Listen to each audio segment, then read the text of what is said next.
me, introduce for you Dr. Lorenzo, and he will be talking about Android and malware, which I never thought that Android had malwares, to be honest.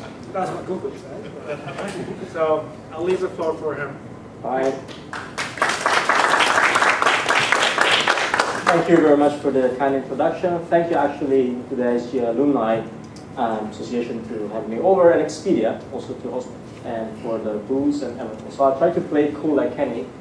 So Kenny, before New Year's Eve, was giving a speech here, holding a beer. I also have a backup because I don't want to risk actually to start saying or blabbing more than I am not used to. All right, so I just wanted to tell you guys a bit more about a few research directions that are happening at Royal Holloway when it comes about Android security. So we're focused at the moment at trying to analyze and characterize Android application. In particular, we're focusing on Android malware. We're expanding on general application, benign application as well, but Android malware first, try to understand whether dynamically we can reconstruct the behavior and what is the behavior of an application, what are the challenges there, and what this could be useful for. So it could be useful for an analyst to understand the behavior and interaction with the system, definitely, at least we hope for. But also, is the report, the behavioral profile that we generate, useful for some automated analysis, like in taking further decisions, like multi-class classification or detection of malware on the device. So before starting, I want to tell you a few words about myself. So I have there this nice picture, I believe it's a nice picture of our old school. And because everything started in around 1995, back in Italy. I am originally from Italy. And at that time, I'm not entirely sure how I got interested into security. I just overheard, I believe, hacker, this kind of word, and this, I would say, abused nowadays. I'm sure you guys can agree with me, right? That's a separate story. But I sort of overheard that word, and I started getting, oh, this sounds cool. I didn't even know what it was, right? So I started, I was going to say Googling, but no, because of course you guys will remember there was no Google in 1995. So I started doing search with Alta Vista. And so looking for hackers and things like that. Well, most of the times I ended up on questionable website, and I leave it up to you guys to understand what questionable is. But I eventually bumped into an article. It was called IP Spoofing Demystified. It was published on FRAC, EH, right?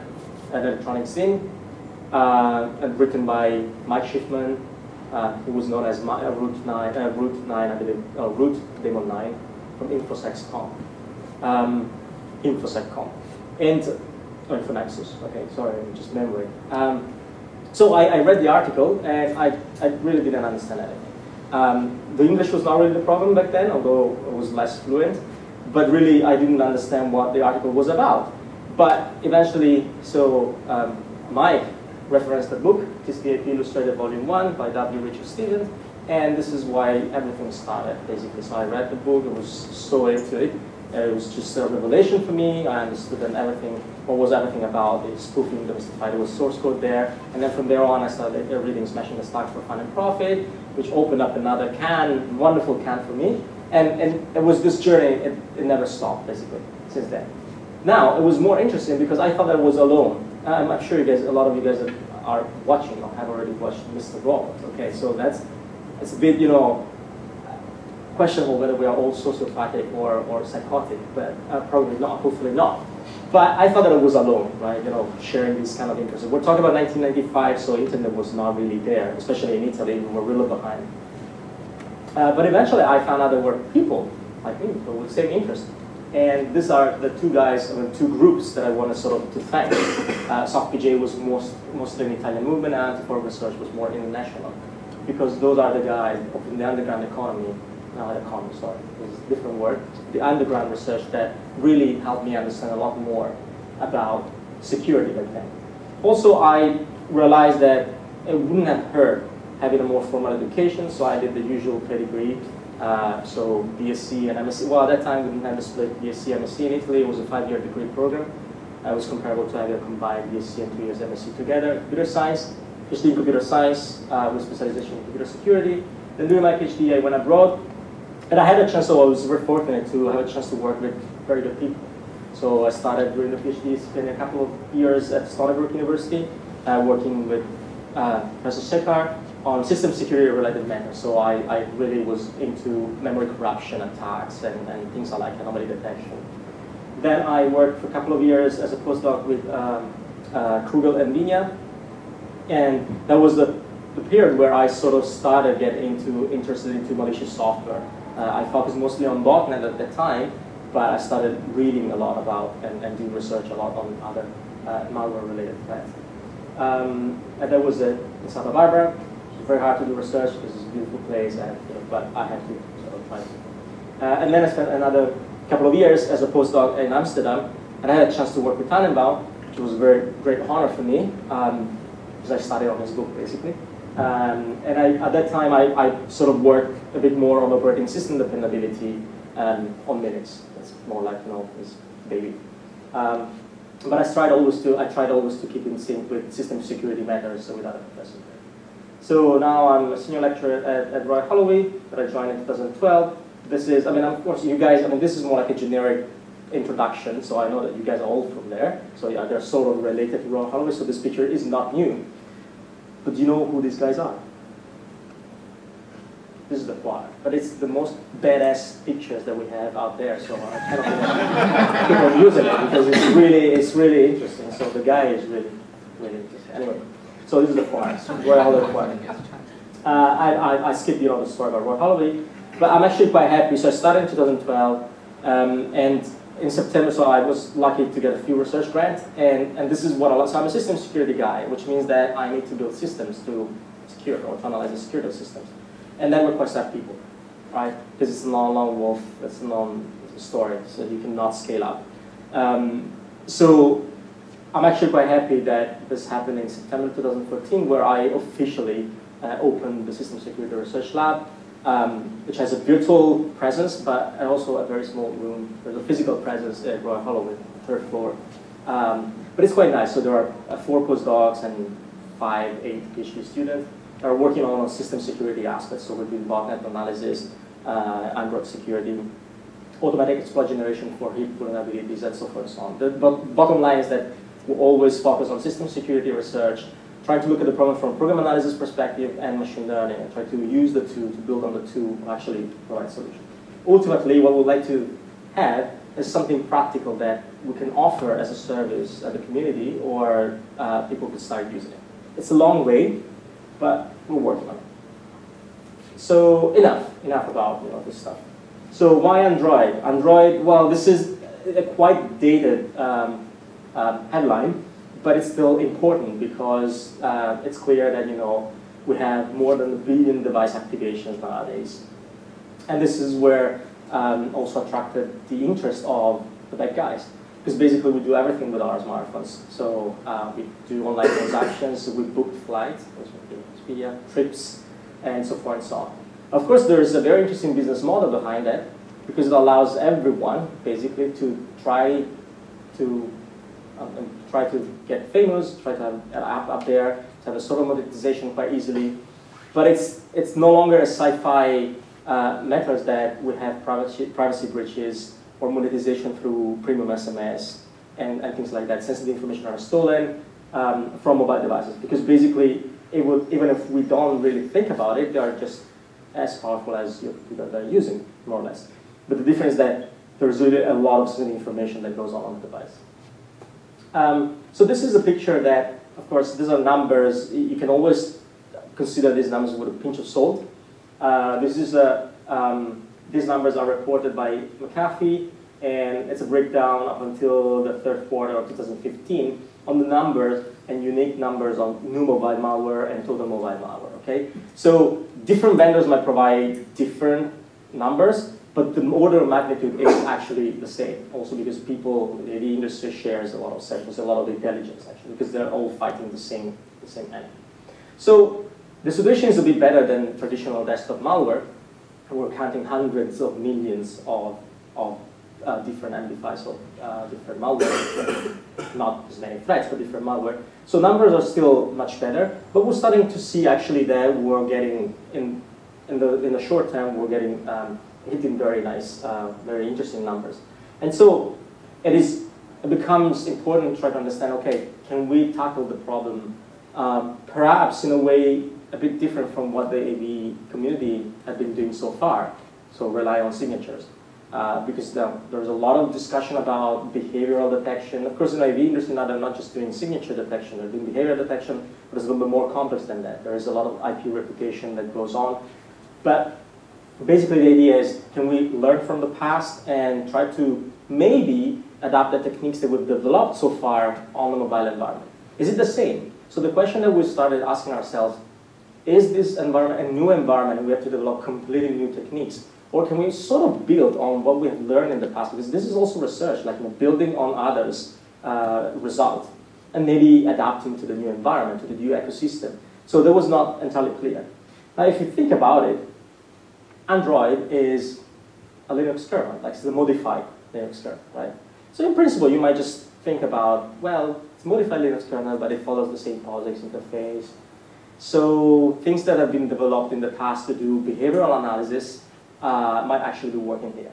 So there is a seminal paper by Stephanie Forrest, has been published in 1997, if I remember correctly, that basically suggests a way to characterize the runtime behavior of processes.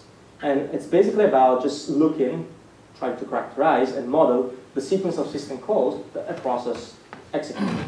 Why? Because system calls are the only way that a process can interact with the environment.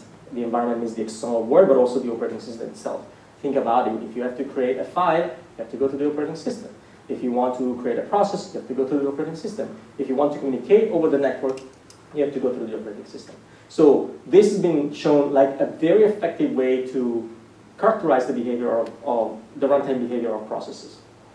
In fact, if you look at the dynamic analysis of desktop malware, they all try to characterize the behavior in terms of either Windows native API or Windows API. So there's a slight difference there. We're not digging into the differences in the details, but basically this is a way, an interesting way to characterize the behavior.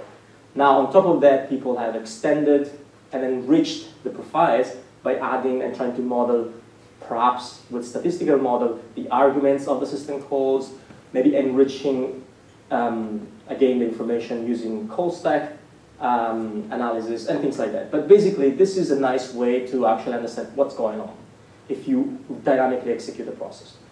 So the first question that we try to ask ourselves, well, this is a modified Linux kernel, or maybe we can just use that. Like, if you're familiar with the Linux command line, there's trace. It's a nice tool that it's a short for system call trace. Okay? And it just provides you a trace of system calls that are being executed by a process with a given environment and provided input. Okay?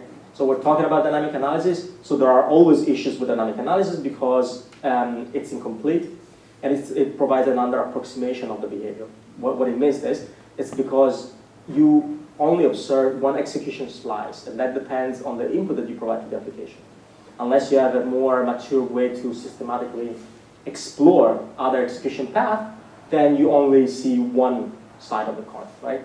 But it's okay. So there are reasons to use dynamic analysis because now we're starting to have obfuscations on malware that are hard to deobfuscate statically. You have dynamically loaded code, you have native code that is invoked by Java application, and so forth and so on. You have Java reflection and a bunch of other things. So now people have observed this, and then the first proposal was mostly try to understand whether we could get the same semantic information by just observing the system calls. Well, it turned out that yes and no. Because if you think about a traditional Android application, well, Android applications are mostly written in Java, and they run on top of a DALL VM, which is a sort of a modified Java-like virtual machine. There's a new runtime system now, it's called Android runtime. Forget about it. But the idea is still the same, right? Which means that if you want to analyze an application, want to perform a dynamic analysis in a contained environment of an application that could be malicious, usually what you do is just you set up an hypervisor or an emulator, and you install the operating system on top of it, and then you run the application on top of it, and you try to characterize this information. Now, the problem is that from within the emulator, you only see addresses and interrupt that are fired, right? So you have to fill what is known as the semantic gap that exists between the emulator or the hypervisor and your guest operating system that runs on top. The way that you do it is by doing virtual machine introspection, which is basically a way to traverse and dig into the kernel structure of the guest operating system to connect the dots. Basically, I want to know that this system call has been issued by the process with this ID, and so forth and so on. Okay, so we'll skip on the details how you do it. It's not rocket science. It's a little bit tedious. However, if you do this, then you only get to this kernel interface. We have just mentioned that Android applications are mostly written in Java, and they run on top of a virtual machine as well. So in a way, you have to perform, if you want to do this analysis, a two-layer virtual machine introspection. So one virtual machine introspection to understand the operating system semantics, system calls and processes and stuff and threads, and then another virtual machine introspection to understand the juicy Android part. Like, you send a text message, you open the contact list, you access the GPS location, the camera, and so on and so on. Which is cool, it's okay. But there's only one problem. The problem is that each version of Android keeps on changing a bit the internal part of the DAL VPN. So it's a bit annoying, from a research perspective, it's a bit annoying because we have limited manpower, but also it's also error prone because every time that you do the virtual machine introspection, you have to play with offsets. And if you get the offset wrong, then you refer to the wrong field in the data structure that allow you to understand something about the semantics. So it's a bit not ideal to do this. So what it will be really nice is to understand whether we can still observe system calls, but at the same time reconstruct more complex high-level behaviors, such as sending a text message and stuff like that. That will be quite interesting. And the second point is, okay, out of this information, can we use it to take other decisions? So, and this is the sort of the answers that, so the questions that we try to answer in this research. So this is two parts, so I'll try to condense them a bit. There are two different works. One was already presented last year, NDSS 2015, this one, CopperDroid, and the other one is ongoing work. So the ongoing work is a lot more, yeah, it's working, or might. So there are actually a few interesting insights that I'll be happy to take it offline, of course, about things that we discovered during the research, that a lot of assumptions we're making that are not realistic, we don't believe are realistic, and therefore it opens up a lot of challenges that we believe to be able to solve. Okay, I already mentioned about system calls, traditional way to characterize the process, behavior, and stuff like that. So if you look at fictional trace, this is a way that it might look like as you execute trace. Of course, it's not colorful, it's a lot more information, but it's just a sequence of system calls. So nothing too fancy, right? Here you have an open, arguments are, again, it's a fictional representation. So you want to open a file, this is the file descriptor that is returned, and then you use write on this resource to write basically into that file. Same things for a socket, so you open a network communication, you connect to that IP on that socket, and then you send information on that socket, and so forth. So you could see already something here, because you could get file system access behavior, network access behavior. You can understand when a process is created. You can understand whether something goes on to the background or not. There are systems called get priority, set priority, that actually is used to put the process in the background. So you can understand already quite a good number of things. However, what is missing is really the juicy part, like SMS, contact list, GPS, and so forth and so on. So it's not here. However, there is one odd system call that is used a lot in Android applications to trace it, and it's this IOCTL code here. Now, what is the problem? Well, it's not the problem. It's actually a very nice design decision. So these applications, Android applications, are actually executed in their own sandbox, okay? Which means that they are just Unix processes, Linux processes, so they are subjected to the same enforcement rules that the kernel has for normal processes, so you cannot write into another process other space, that's fine. You can create or not file depending on discretionary access control permissions, like in a traditional Linux environment, but then you have extra things, the permissions, and this is a mandatory access control. The problem is that, or the point is that, if you want to do something, you have to ask the right service, and this message needs to be conveyed through the kernel to this service. This is a classic case and scenario of inter-process communication. Okay? So you want to do things, but you're isolated in your own ledger space. You need to be able to tell about this action to someone else. And the way that this is realized is because the kernel or other stubs within the path needs to enforce and check policies and permissions.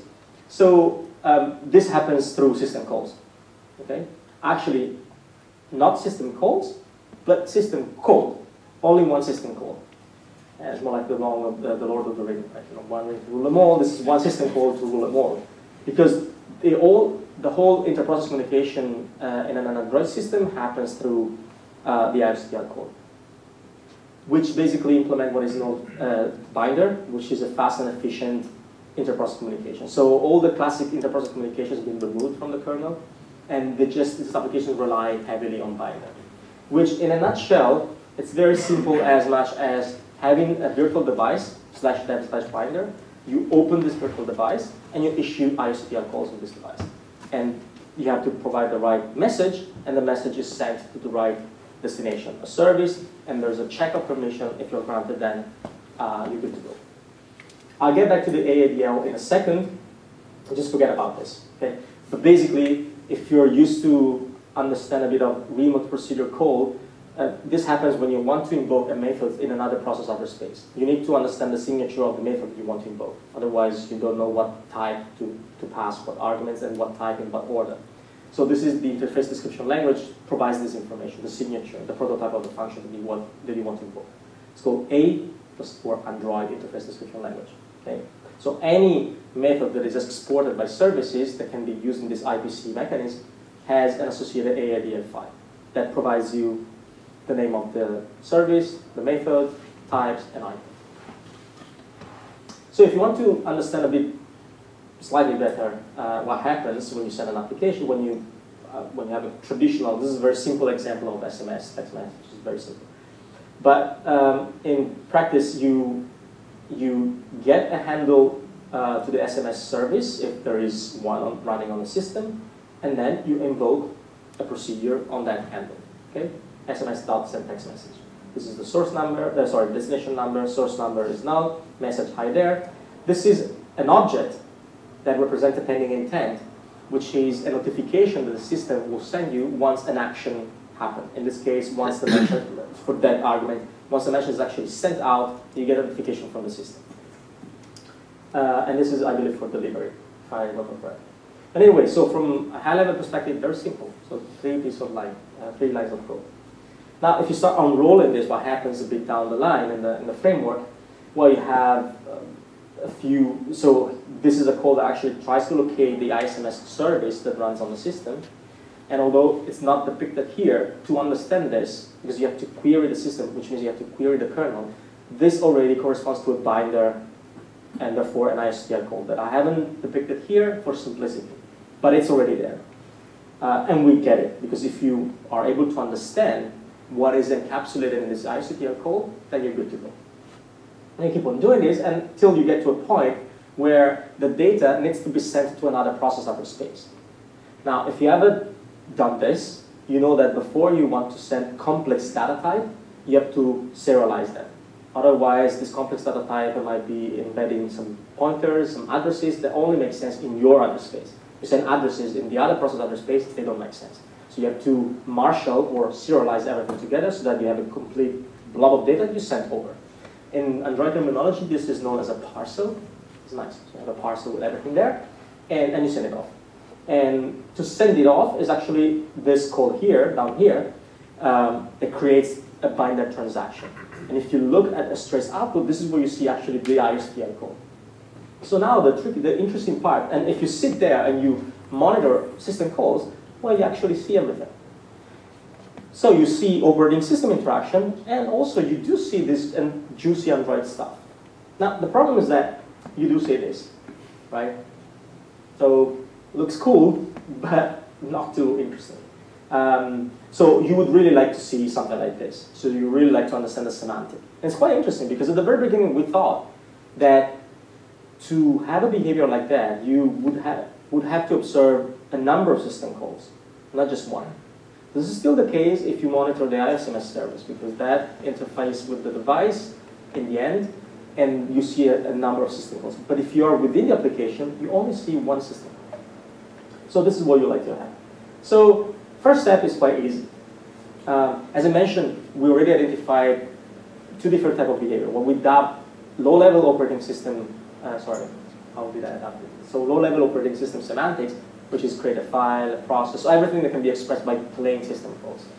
And then you have this high-level Android semantic. That is everything that is encapsulated into one ISPL call. So the tricky part, or the challenge, is actually to expand. So choose the ISPL call as a multiplexer out of all the Android behaviors that you can actually express through IPC.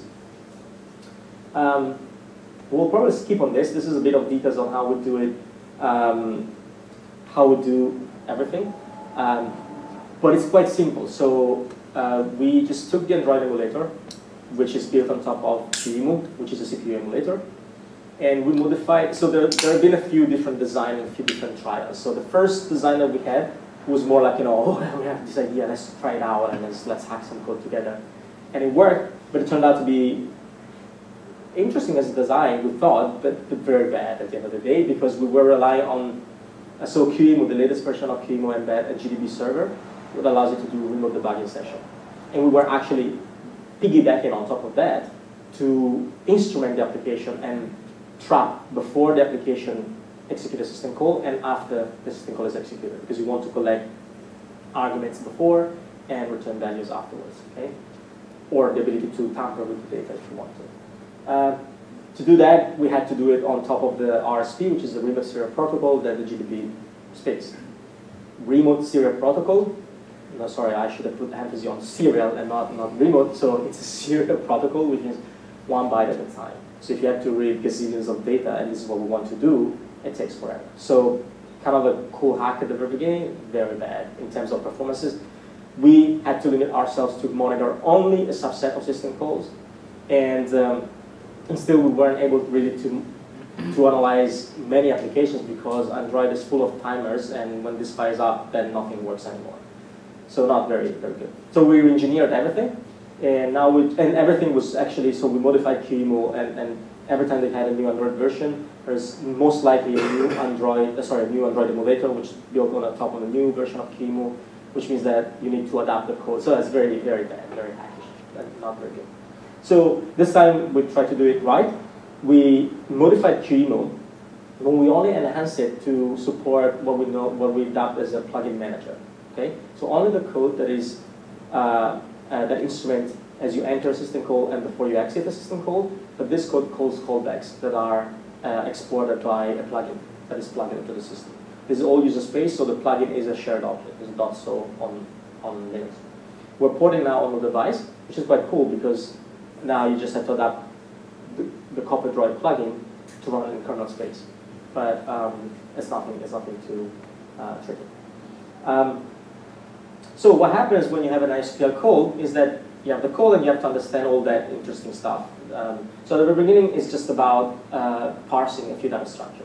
Okay, so nothing too hard. It's all there in the. So you traverse a few data structure, a few arguments, and then you find out basically that the code points to the string that represent the methods that you are invoking.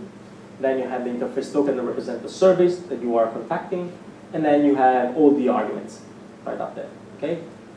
Now the problem is that so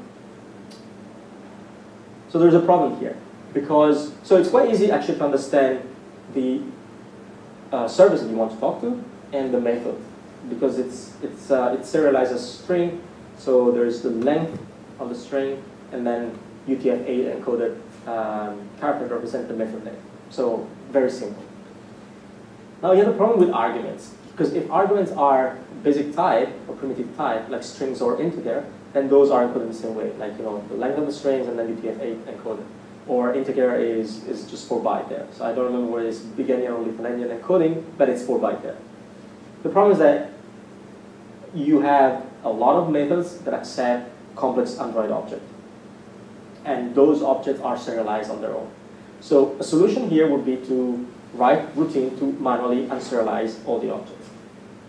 Not good for us because it's hard to sell in a conference paper, so it's just labor work. But also, it's not very intellectually stimulating, but also it really requires you to keep on adapting your system as the system evolves and it gets updated. Because you have a bunch of, so for each version of Android, you have a number of new Android objects that are introduced in this IPC code. So you don't really want to spend your time doing this. Also because, so for all these reasons, but it is also error prone. So you really would like to avoid doing this. So we're trying to understand how we could do it. We're working on a different approach that simplifies a few things. But what we came up with at that time is by, okay, I don't know how to unserialize this stuff, but Android knows, right? So how about we run another emulator alongside the CopperDroid enhanced one, and whenever we have this IPC communication, we just send this blob of data that we don't know anything about to a vanilla Android emulator, and the emulator just unmarshals all the information for us, because it knows how to do it, right, in the runtime. You just have to run the same runtime system. This is possible. You just have to know not only the blob of data, but the types. So what types is embedded as a first argument, as a second argument, and third argument, okay? So that's quite challenging. But you remember that I mentioned the fact that every service that exports methods comes with an AIDL. It's a standard RPC thing. So there's an interface description language that describes the methods that are exported with types and arguments in the order. Otherwise, the system doesn't know how to unmarshal it itself. So we just do the same. So we just send this blob of data to the Oracle along with the right ADL file, because knowing the interface token and the method is easy, and then the system just does it for us. So there is a bit of reflection that goes on there on the target size, but it's basically given to us for free. I haven't told you the whole story, so sometimes you don't really have the objects that are marshaled in this blob of data in the parser. Sometimes you have references, okay? Which means that when you do parse the parcel, you don't see the object, but you see a reference. However, you need to create the object sometime sooner or later. Well, actually, sooner. If you do it later, it doesn't work. But you have to create the object. And the creation of objects goes always through IPC. And then we see that, and we just keep a map of, okay, this object was created, this is the parcel that belongs to the object, this is the ID that was returned by the system, activity manager, and then we keep the mapping. And whenever we see the reference in the binary transaction, we just replace this information. Okay? So it kind of works, and this is a sort of a dry run that shows you, okay, this is the same example that we had before. So this is the parcel that is sent when we intercept the ISG code. We know the interface token and we know the method because those are in a few data structure before. They're easy to extract.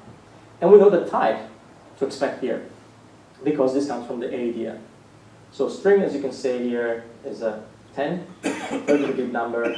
10 is the length of the string. And then you have the ASCII representation, DF8 of 7, 8, 5, 5, 5, 5, 1, 2, 3, 4. Okay, so this is the number. And the same things happens for null, for bytes, and then IDER is the same thing happens there. Now this other part here is slightly different because the pending intent that I showed you before is not actually an object, it's a reference. So you do see this because it's formatted according to, there's a header, so you know that you're dealing with a reference. But the object is created before, you keep track of this information, then we're able to replace this with the actual semantics, so intent. And this is the way that it works, okay? So that's pretty much it, so in a nutshell. As a paper, we have discovered a few extra things. So the paper is almost a year old now, so but we have discovered a lot of things. We're working on an extension of the paper. We're redoing the Oracle part now. Instead of having something that does it for us at runtime, we need to contact another application. We're doing it at static time. So we're compiling. As we compile the system, you generate all this information that is able to extract binary arguments.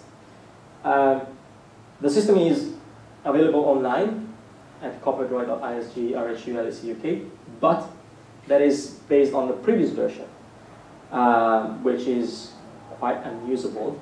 And we have decided not to invest any more time into fixing it because we spent a lot of time into re-engineering this, into fixing a few challenges that we found out, into building the whole deployment infrastructure, because now we're able, so we have workers and stuff that analyze applications automatically first, but we had to build all of that. And we're still a bit fixing a few bottlenecks. So it will hopefully go live with a new front end soon. It's quite interesting because the new version, because we re-engineered everything, so the infrastructure is written in Python, but the plugin is C++. And now we can track not only the system, all the system calls that are issued by the applications under observation, but actually we can track all the system calls that are executed on the system, so services and everything. And there's no perceivable slowdown when you use the emulator, so everything works pretty well. We have a so we store all the information that, so we export the behavioral profile in protobufs, Google protobufs, to be post-analyzed later on. And also the output in protobufs is in 2 steps, so we keep stuff in memory and then we flush it eventually on disk to sort of have a trade-off between performances and actual space. So it kind of works for an amatorial research prototype, so I'm actually quite happy, although there are a lot of corner cases that we still need to have. This is part of an actually much bigger project called MobSec. We aim to explore different things about Android. But the next question is, okay, cool, so it looks like you are able to analyze dynamically application. Remember that this is dynamic analysis, so there are already intrinsic challenges there, because we only observe one execution trace. However, from that execution trace, are you able to do something with this behavioral profile? For instance, can you tell benign and malicious application apart? Or knowing that a sample is malicious, can you actually tell what family this application belongs to? Because it's also important. We have 10 million malware, right? But we don't have 10 million different threats. So it's important to understand what is the threat you're dealing with, because it allows you to deploy the right combination. So this is what we try to do it now. So I'll skip a bit more on the feature set we're using, but basically we're using system calls that are grouped into more high-level behavior. So do you remember before that I showed open, write, write, write? Now, those system calls, in general, you cannot do much. So you have to take them as open, write, write, write. However, if you exploit the semantic of the system calls, then you can sort of try to group related system calls together. And the semantic is, if you do an open, if the open succeeds, then you have a valid file descriptor. If you later on use the file descriptor with a read or a write, and you don't have any killing definitions, this is a program analysis problem. You don't have a killing definition, it means that you don't have another open, sorry, you don't have a closed and then open, or you don't have a dup2 that changes the semantic of the file descriptor, then basically you can sort of group the system call together and say that altogether this system call write to a file of this name with this size. Because we were interested in the semantic, in the high-level behavior, not really in how many write system call you issue to get there, right? So we do this for file system access, we do this for network access, and then for a bunch of other system calls, of course, they are just elicited as behavior on their own. And then, of course, the ISPL would just expand the ISPL into all the binary transactions, okay, that we see. So now it gets a bit tricky for me. I need a sip of beer.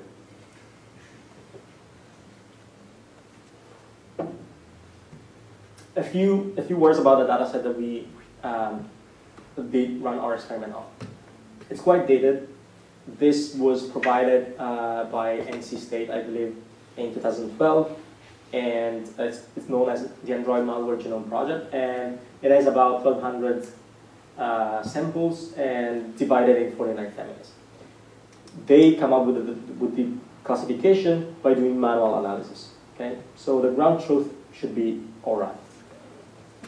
Now we're experimenting as we speak with another data set called Drabian, which comprises 179 families, I believe, and more than 5,000 samples, which includes also the Android Malware Genome Project. And I'll tell you more about results and things we haven't mentioned before. But anyway, so the first things we tried to do is, okay, we have this dynamic profile. Just high-level behavior, this ISPL binder, which we believe is the juicy part, is interesting. Okay, let's see whether those, if you represent those as features, if they can actually if you could see some easy to separate pattern. Okay, what we did is just we tried to have a few plots, and we used t-SNE, which is a stochastic approach that gives you a sort of probabilistic guarantees that if 2 points are close enough in the high dimensional space, they should be as close as much in the low dimensional space. Okay, it's mostly used as a visualization aid.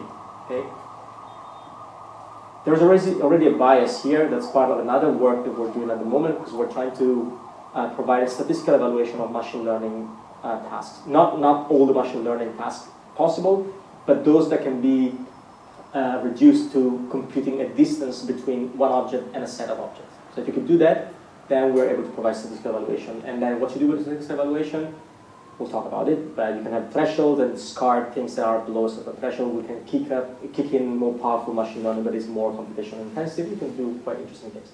However, to do that, we consider both the features and the algorithm together.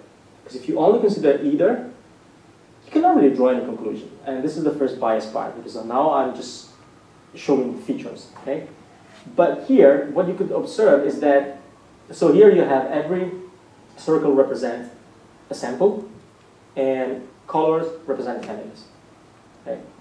So as you can see, if you look at the top left, or still top left, plot, it doesn't really look like this is easy to separate, okay? Now, it's actually wrong what I'm saying, because it might be easy, because you might have a clever algorithm that actually finds the pattern around it. So for us, it doesn't really look like. But again, take it with a pinch of salt. So you'll see here there's a threshold 0. I'll get to this point. Now, if you move on, and then you have high-level threshold 0, things are slightly different. Okay, so now I remember. So syscall t equals 0, it means that we did track system calls, but we did not try to reconstruct the binary transactions. So when we have an ISOTL, it's an ISOTL. We have a gazillions of ISOTLs, but we don't have any SMS, contact, GPS, so we cannot distinguish those behavior. And it looks like, it's quite important to actually do the classification. So in this case, only system calls, so straights output. Yeah, it's a bit odd. Now we kick in the binary reconstruction and the high-level behavior. So we replace the related system calls with high-level behavior. Yes? Sorry. That was a question.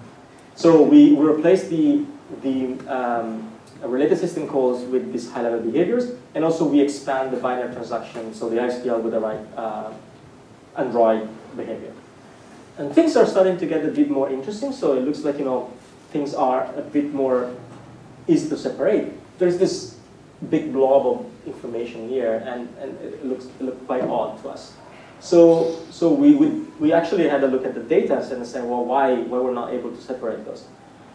Well, do you remember that I told you that we're doing dynamic analysis, right? Do you remember that this is still based on the previous version of CopperDroid, where we couldn't track all the system calls, okay, because we were not fast enough. Which means that limits the number of actions, events that you could observe within your monitoring time. So this is because for those samples, we didn't observe anything that could allow us to separate the points. Okay. So we have to, well, that's an open problem, so how to improve dynamic analysis and therefore coverage. There's another thing we're exploring, but the way that we're exploring is from a security perspective. We don't want to have a test-related coverage, but it's a security-related coverage, which is slightly different. But anyway, so this is with no threshold. Then we try to understand, okay, let's try to put a threshold on the number of minimum behavior that I need to observe to understand whether I can take any decision. And we have different thresholds here. So this is with high-level thresholds, behavior of thresholds equal to, which means system calls grouped in high-level behavior, all the binary transactions expanded into their own Android semantic, but I need to observe at least 2 behaviors, okay? Which means that those might correspond to more system calls, because FI system access behavior, it's made of more than one system call, but this is the threshold, okay?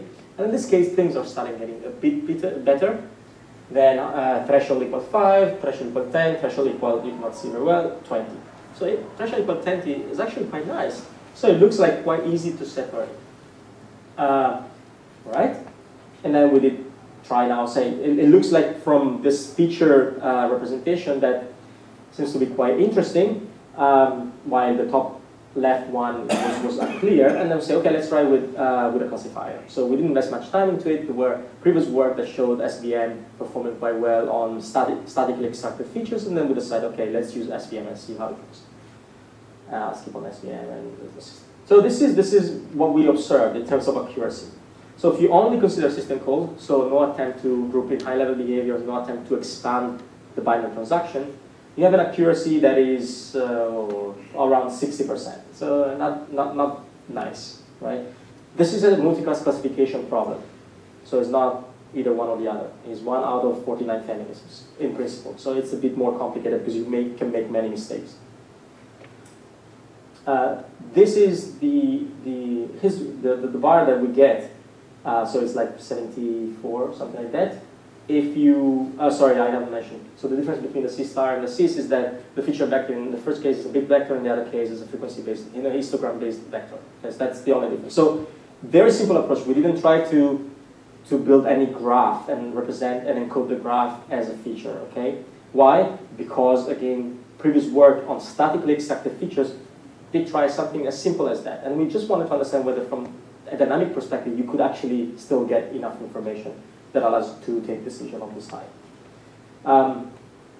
If you understand, if on the other hand we kick in the binary reconstruction, you see that there is a kind of an interesting boost from 65, let's say, to 75%. So it looks like binder actually plays quite an interesting role, and then you have a variation there, so I can't forget about the other bars. But it looks, quite interesting, because this is an interesting boost.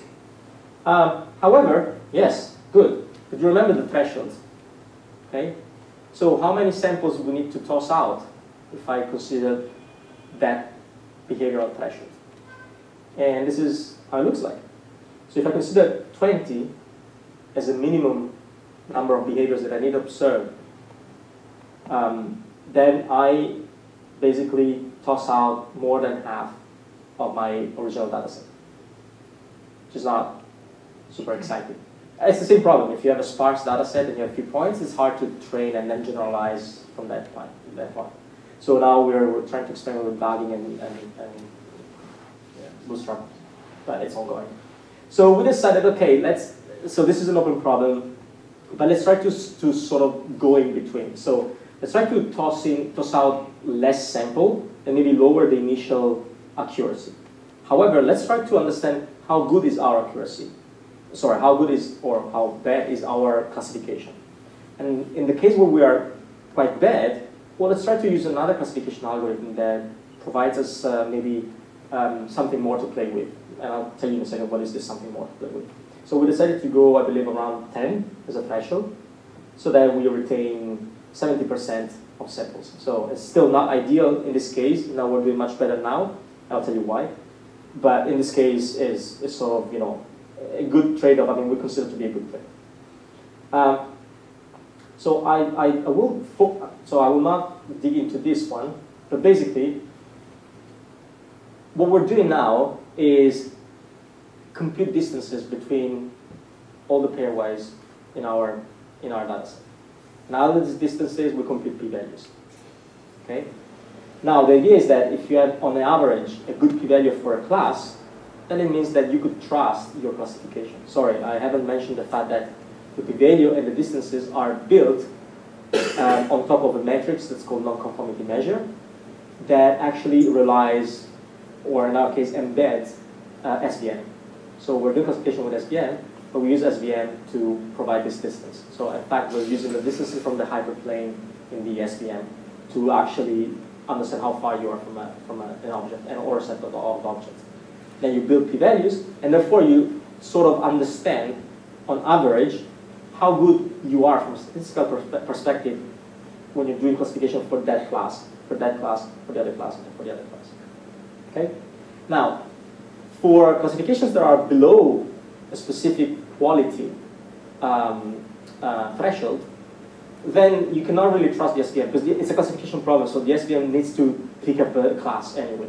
So in those cases, we rely on another classification algorithm that's known as conformal predictor, which basically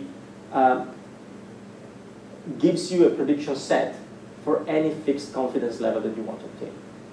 Now the tricky part is that, of course, if you have 49 classes, I can obtain recall or accuracy or precision of 1 if I output a prediction set that contains 49 labels. So I'm always right. Yes, it's here. It's either of these, right? So it's not very interesting. The interesting bit is, on average, how many classes you have to consider to improve your accuracy to a certain level, given a specific confidence level. So I'll skip the things about how it works to perform a predictor. So with confidence and credibility, I can discuss with you guys later on. This is part actually of another work that is under review, and it's a bit more broad than just malware analysis, because you could do this in bioinformatics. You could evaluate statistically the machine learning in general. So, but basically, if you consider a few families that we had in our data set, and here we have different cutoff of confidence, but just follow me in the flow. So for these families, with SVM, you only get to, for base bridge, you get to 88, maybe, recall. For Droid Kung Fu 4, you get to 92, and 93 maybe for gold grade, okay? Accuracy. Now, if we don't rely, so we do this statistical evaluation, we don't rely on SVM because for us it's too low, the confidence that we have in the answer from SVM. Now we kick in this conformal predictor, and we say, okay, I want to have 97 as a confidence. So this is the significance, which is 1 minus the confidence. So you have to consider this second to last bar. The first one is 0 because it's the first element. So if you look at the second to last bar, here and here, you see how the recall for those family on average is improved from 0.88 again to 0.97. I don't know. I mean, I should have actually plotted the number. It would have been easier. So, but it's a big improvement. So 88, 97 is almost 10 points, and the closer you are to 1, the harder it gets. So it's actually quite interesting.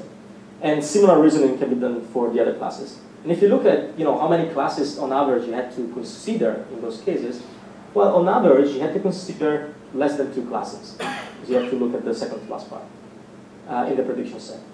So it's either of the 2. Unfortunately, not out of 49, but out of 7. That are the classes that survived after the threshold that we had in terms of behaviors. Because we had to toss out samples, and then a lot of classes. So it's a very unbalanced data set, and a lot of classes had few samples. So those actually disappear.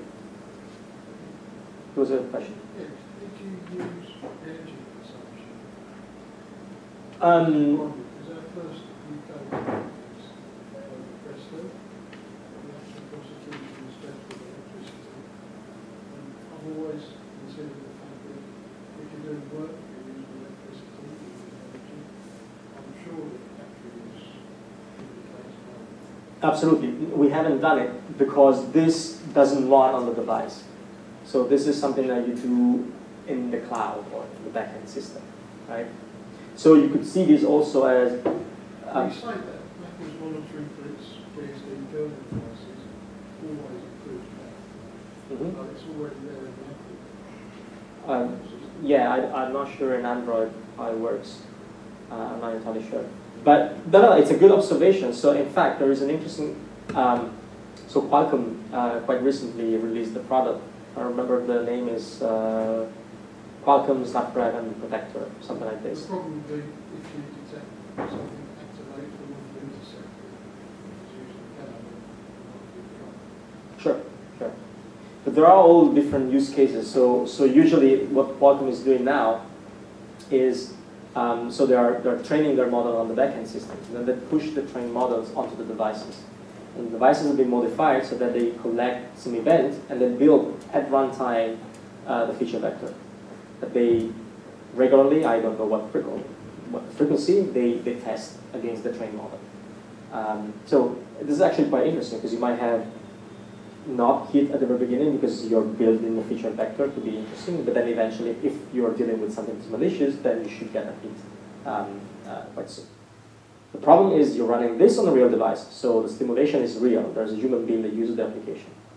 But you train on something that has been automatically stimulated, so there's no guarantee that that behavioral profile matches what you will observe eventually. Let's say it's a bit more complicated. So it's not as simple as I'm showing it here. So there is a lot of problem. But anyway, on overall, this is the result basically that we get for specific families. And then instead, if you look at the overall system, we get an improvement from 94.1 to 96.8%. So as a conclusion, we're sort of able to reconstruct the behavior of applications. So we focus on malicious application, but this goes without saying that it works with the benign application as well. We're quite agnostic to the runtime system. The fact that you are invoking code either natively or in the Java, through the Java interface, so we don't care, we just see the final event. So there are a lot of pros about using this approach. However, the problem is that we're doing dynamic analysis. So we don't know whether what we are seeing is the interesting bit. I'll tell you something. So it seems to be working on, again, this is multi-class classification, we're extending to binary classification, but it seems to be working on a specific data set. Now it's not clear whether this will work really once you deploy the system. Why? Well, a lot of these applications, there's a lot of malware on Android ecosystem are in form of prepackaged applications. So it means that you take an application, a legitimate application, you disassemble, you take your malicious code, you implement it, you resign it, you repackage everything, and then you push it on the market, okay? Now, what is it really the behavior that we are observing? Is it the behavior of the malicious app that is within the benign app? Or is it the behavior of the benign app that actually overpower the behavior of the malicious part in a dynamic analysis setting as you are automatically executing it? So I'm being quite honest here, so we don't know. And this is, so it works on paper, and on not on paper, we're doing K-fold cross validations. We're checking all the boxes. So the numbers are real. So, but we sort of started thinking, it's actually not as simple as we thought in the first place. So there's still a lot of work to be done here. But if you're interested in give it a try, whenever it will be really, really available online, because now there's a website, but you cannot submit anything. So I'll be more than happy to improve the impact of what we're doing. So we're hoping to go live soon. We're hoping to have an API that allows people to actually submit APKs. We're still trying to understand whether to open source it or not. In a case, in meanwhile, we might actually release the shared object of CopperDroid, just to allow people to use it at least on their system. So there are different options. And in principle, we're just going ahead with the machine learning for binary classification, detection, and doing the statistical evaluation, which is also quite interesting to us. There are a lot of other things that we're exploring in this round, like combining static analysis and dynamic to understand how much coverage we have, and a few extra things with web inject, which is something that we do not observe here because web inject is something that does not rely at that high level behavior on system calls, only at the very low level behavior. So yes, a bunch of stuff. And a lot of work, so if you guys want to help, please help. So we don't have resources, so we have limited resources. Great, Thank you. Thank you very much, Lorenzo, appreciate it.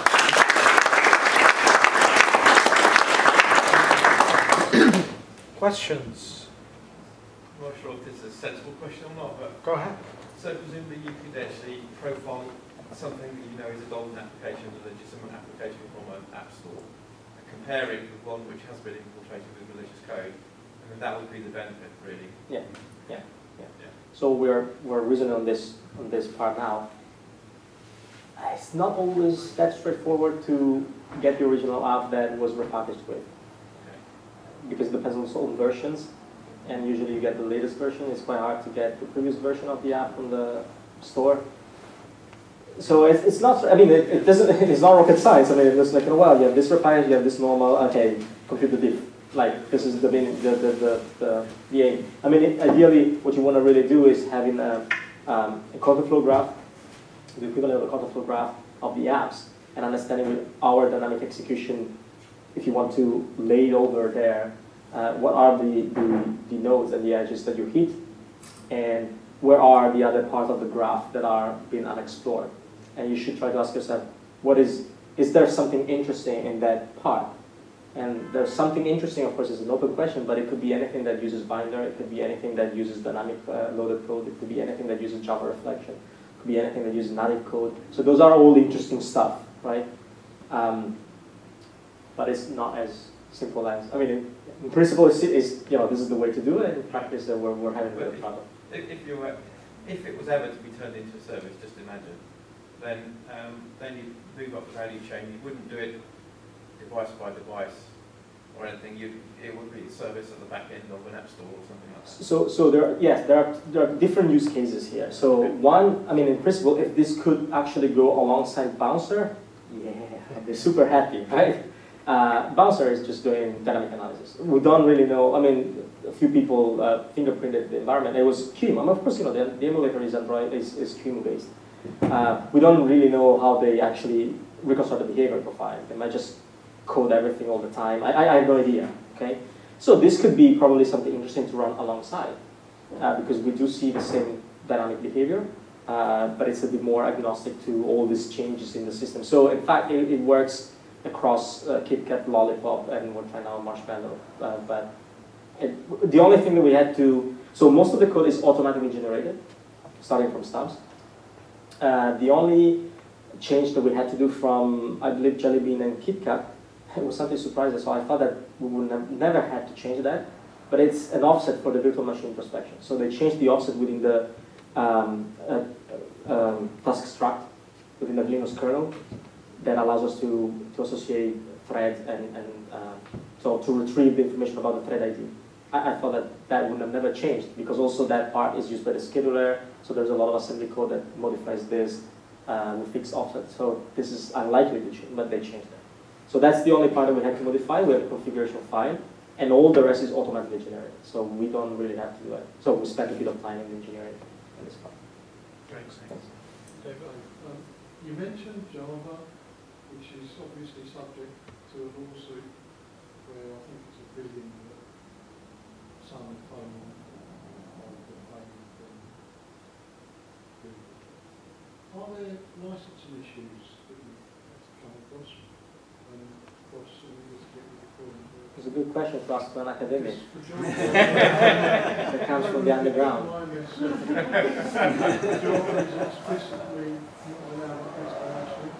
The Java is specific. Java has a license code that specifically says, for example, you may not use it for critical machine infrastructure. So, little things like that. I have no idea. We honestly haven't. You mentioned Java as core. Yeah, but we haven't actually even asked this question ourselves or something like so we asked a lot of other questions. But I don't know because we just take the emulator and the Android system is the vanilla system that you can install on your PC, we just run it there. And the APK that you develop, we just run it there. It's just the reason I ask is this could be given in evidence in those cases that are going for American. Oh, I see. Ah. Okay, yeah. Okay. Yes. So you've been talking about malware that sits in the Dalvik VM. Have you run into any malware that leverages the Android native SDK instead? Yes, I don't have example, but yes, because in the dataset you have native code there. Yes. But the simple fact that there is native code, it is not an indication on its own that it's malicious. I forgot statistics about this, but there are reasons for app developers to use native code. You may want to protect your IP, but also for performance reasons. So Angry Birds, I doubt it actually that would run in Java. So you have native code for a number of reasons. But you'd still catch it through the yeah, we still catch it because eventually you have to create the stub that does the binder, and then we see it. So we see everything that goes through system call, and if there is this interesting thing, then we can reconstruct it from there. We don't have to do anything. So whether it runs on WVM, whether it uses ART, we don't care. It just works. It's a research prototype, so I'm sure that there are corner cases that there's a lot of things that we haven't considered. Yeah. About this unmarshalling thing you explained, So there was this APC that you were redoing the crazy code to the. Is there any integrity process alongside this APC? Because if anybody can just redo the code, they as well might just change the code. Change the code. Yes, there are a couple of talks that Black Hat on this. So one thing that you could do, in fact, is doing fuzzing at the binary. So there might be sanity checked at the stubs of the layer up, but there are far fewer once you get in there, because to get there you have to pass through the upper layers that have already enforcing sanity checks. So if you have a chance to actually play and tamper binder, then you can break a few things. There is last year or 2 years ago, I believe Checkpoint had a talk at Black Hat Europe about sniffing. I believe it was sniffing only, binary communication. So you have a bank application, you encrypt everything, so super cool. Yes, but then the binary transaction is in clear text. So you get the sensitive information out of there. Because you don't think about encrypting it there. So well, they showed a few use cases where when it goes through the binary channel, it's in clear text. Then it's encrypted upstream, but not there. Right? Any other questions? Last chance. Great. Well, thank you very much, Lorenzo. I appreciate it. Thank you, everyone, for coming. Really appreciate it. I hope you enjoyed the talk, and I hope you stick around. We still have a little bit of wine and beer and pizza. No one is leaving till we finish it all. Thank you very much. And again, I'll ask you, please do send us your opinion. What do you think? If there's any interesting talks or any topic that you would be interested to talk about, regardless if you graduated last year or you graduated 20 years ago, that's all cool. And do please, if you have any thoughts or any ideas about any of the things that are happening out in the security world, do write about it and send it to us, and we're happy to publish it on our ISG Alumni website. Thank you very much. Appreciate it.